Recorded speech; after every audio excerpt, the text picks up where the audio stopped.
A young videographer vanishes after posting a disturbing mirror clip. Days later, a new video appears, uploaded after he disappeared. Police find his body displayed like an object in another state, yet witnesses swear they still see him alive. The reflection wasn't finished with him. Before we begin, I need you to do something small, but important. Turn down the lights.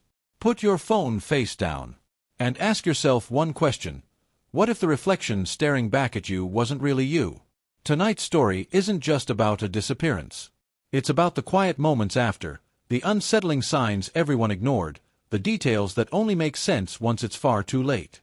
A case that started with concern, and ended with a truth so disturbing, even seasoned investigators struggled to talk about it. Some stories make you jump, others make you think. This one makes you look at yourself differently. As you listen, pay attention to the small things, the mirrors, the silence, the things people swear they saw but couldn't explain. Because this case proves something terrifying. Sometimes the scariest monsters don't hide in the dark. Sometimes they stand perfectly still, waiting to be noticed. If you're new here, subscribe and turn on notifications so you don't miss stories like this. If you're already part of this community, watch until the end, because the final revelation changes everything you thought you understood. Now take a breath. And let's begin. The last time anyone saw Evan Calder alive, he was standing in front of a motel bathroom mirror just outside Flagstaff, Arizona. At least, that's what the front desk clerk would later tell police. Evan had checked in alone on a quiet Tuesday night, carrying one duffel bag and asking for a room with good lighting. Evan was 26, a freelance videographer who chased abandoned places and eerie roadside locations for his growing horror channel. His followers knew him for one thing: reflective shots. Mirrors, windows, dark water, anything that could show a distorted version of himself. He once joked that reflections were the closest thing we have to proof we exist. That night, Evan uploaded a short clip to his channel. No title. No description. Just 30 seconds of him staring into a fogged mirror, whispering, "If I stop moving, does it still know I'm here?" The video cut off abruptly. When Evan didn't check out the next morning, staff assumed he'd left early. But housekeeping found his room untouched, bed made, duffel bag gone, phone missing.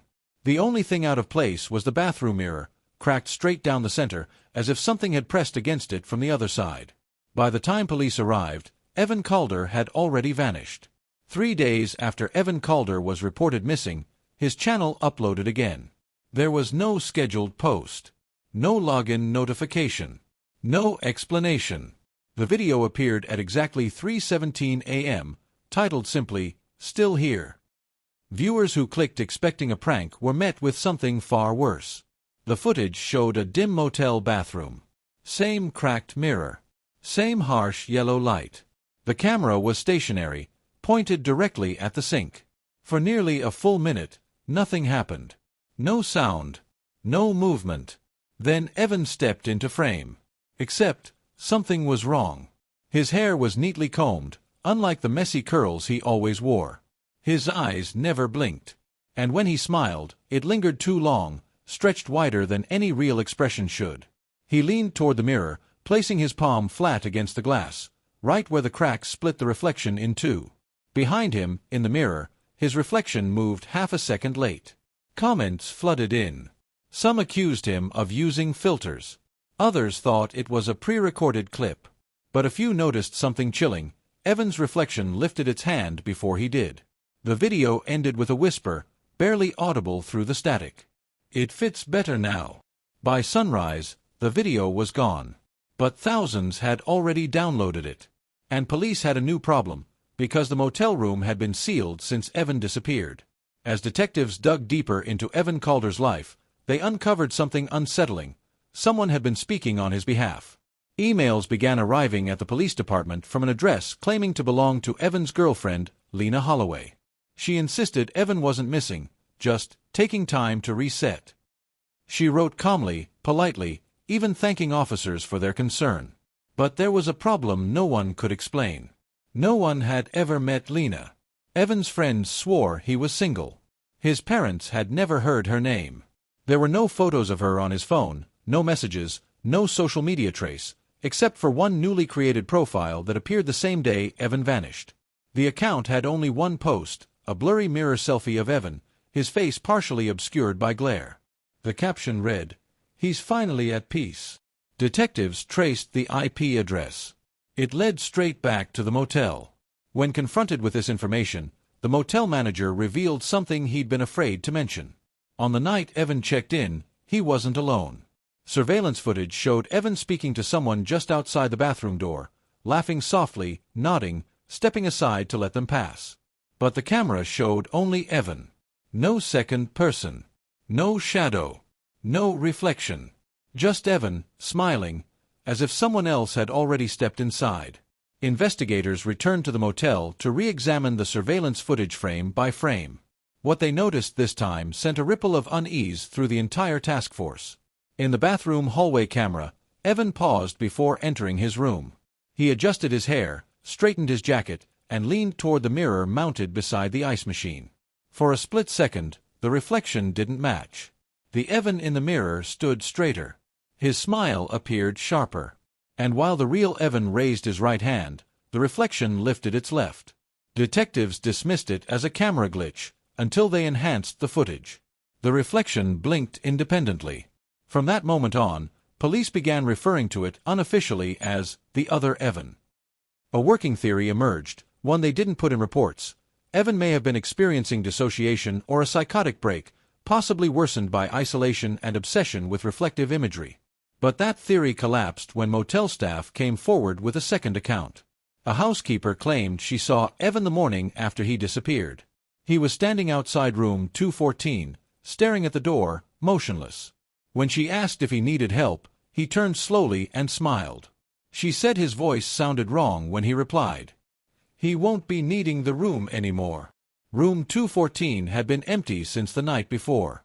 2 weeks after Evan Calder vanished in Arizona, a call came in from nearly 1,700 miles away, a closed-down roadside attraction outside Marietta, Ohio. Teenagers exploring the abandoned Silver Willow Wax Museum had stumbled upon something that made one of them faint. Inside a forgotten display room, under a flickering emergency light, stood a new figure that didn't belong. A life-sized male mannequin. It wore modern clothing. Sneakers still dusty with red Arizona soil. A jacket identical to the one Evan had checked into the motel wearing. At first glance, it looked like a realistic prop left behind by vandals. Then one of the teens touched its hand. The skin was warm. Police sealed the building immediately. Medical examiners confirmed what no one wanted to say aloud. The mannequin wasn't plastic, latex, or silicone. It was human tissue, preserved in a way that defied standard embalming methods. No decomposition. No odor. No visible trauma. Dental records matched within hours. It was Evan Calder. Except for one detail. Evan's face was frozen in a perfect, peaceful smile, one his family said he never wore. And etched faintly into the glass case behind him were 6 words, scratched from the inside. "This is what I saw." The mannequin discovery should have closed the case. Instead, it cracked it wide open. Forensic analysts made another disturbing find during Evan Calder's autopsy. Foreign fingerprints embedded beneath the preserved skin on his wrists and jaw. The prints were delicate, smaller than Evan's, belonging to a female. That's when investigators finally took another look at the name that had been dismissed early on, Lena Holloway. A deeper digital trace revealed something chilling. The profile photos attributed to Lena weren't random. They were mirror reversals of Evan's own images, subtly altered, softened, feminized. Longer hair. Narrower jaw. Different eyes. Not a separate person, but a transformed version. A psychological profiler reached an unsettling conclusion. Evan hadn't been imagining someone else. He had been creating her. Years of obsessive filming, mirrored shots, and isolation may have triggered a dissociative split, but not the kind documented in textbooks. Lena wasn't just an identity. She was the reflection Evan wished could step out and live for him. Except something went wrong. Security footage from the Ohio Wax Museum showed a woman entering the building the night before the teens arrived. She moved stiffly, unnaturally, but her face was unmistakable. It was Evan's face. Just rearranged. She stopped in front of the glass case, tilted her head, and whispered, "Now you can stay." Once the possibility of a second identity became real, investigators began searching nationally. What they found forced them to reopen cases that had been written off for decades. Across the U.S., in forgotten museums, roadside attractions, and abandoned tourist traps, there were 6 other figures, all human, all preserved, all displayed like art. Each had been dismissed as morbid pranks or illegal taxidermy experiments. But everyone shared the same traits. They were posed in front of mirrors or glass. They showed no signs of struggle. And each had disappeared after posting strange, introspective content online. More chilling still, surveillance footage placed the same woman near every location. She wore different clothes, different hairstyles, but her movements were identical. Careful, deliberate, almost rehearsed. Facial reconstruction software confirmed the impossible. The woman's features were composites of her victims' faces. She wasn't killing them. She was becoming them. Psychologists theorized that Lena wasn't a person at all, but a parasitic identity, one that needed reflections to survive. It found people already fractured, already staring too long at themselves, and stepped through the cracks. Evan Calder hadn't been her first. And judging by recent uploads flagged by the task force, he wouldn't be her last. The most recent video came from a new account. No name, no face, just a caption beneath a dark mirror. "She's getting clearer." The task force finally had a break when an FBI cyber unit flagged a live-stream broadcast from a motel in Butte, Montana. The account went live without warning. No title, no thumbnail. Just a woman sitting on the edge of a bed. She faced away from the camera, staring into a tall mirror propped against the wall. The room was silent except for her breathing. When she spoke, her voice shifted, sometimes high and calm, sometimes low and strained. "My name is Lena," she said. Then paused. "Sometimes." Agents traced the signal and arrived within minutes, but the live stream continued uninterrupted. Lena smiled at the mirror and gently touched her face, as if checking whether it was still there. "I don't hurt them," she whispered. "I finish them. They're tired of looking at themselves and seeing nothing." For the first time, she turned to face the camera. Her features flickered, subtle digital artifacts, like a corrupted file struggling to load. Evan's eyes. Another man's nose.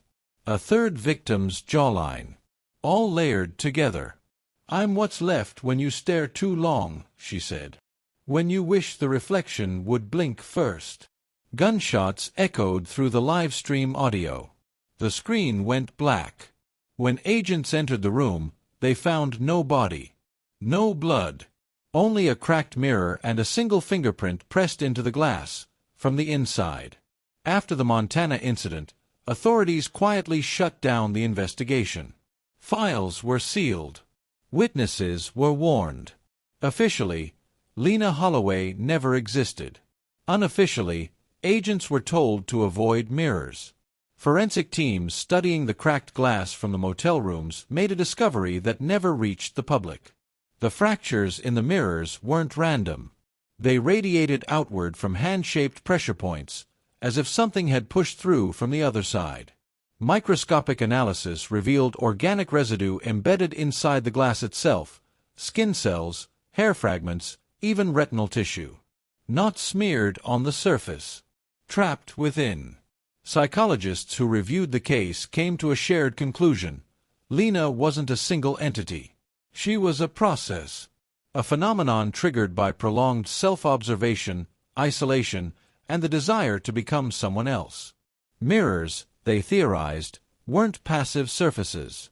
They were thresholds. The final piece of evidence came from Evan Calder's original motel mirror. When the glass was dismantled, technicians found something etched deep inside the reflective backing, invisible from the outside. A message repeated over and over, layered like echoes. If you stop looking, she fades. The mirror was destroyed. But reflections don't need glass. Years later, Evan Calder's case is rarely mentioned outside closed rooms and classified briefings. But the internet remembers. The videos were wiped. The accounts erased. Still, fragments resurface, mirrored clips, corrupted frames, faces that don't quite line up.